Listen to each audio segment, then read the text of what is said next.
सबको मेरी तरफ से जश्न आज़ादी मुबारक हो। प्यारे दोस्तों, आपको पता है ये मुल्क हमें कायदान मेहनत और बहुत सारे लोगों की कुर्बानी के बाद हासिल हुआ है, इसलिए हमें इस मुल्क की कदर करनी चाहिए। मुझे पता है इस मुल्क में बहुत सारे मसाइल हैं, लेकिन दुश्मन हमारे मुल्क में कब्जा करना चाहते हैं।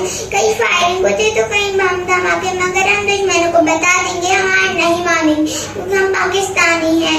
मैं अपने वतन के उदास लोगों के लिए एक नज़म पेश करना चाहूँगी। मेरे वतन के उदास लोगों, ना खुद को इतना हकीर समझो कि कोई तुमसे हिसाब में मांगे, ना खुद को इतना कलील समझो कि कोई तुमसे कहे आके वफाएं अपनी हमें लुटा दो, वतन ही अपना हमें थमा दो।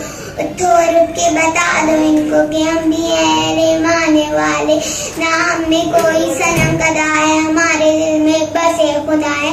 मेरे वतन के उदास लोग।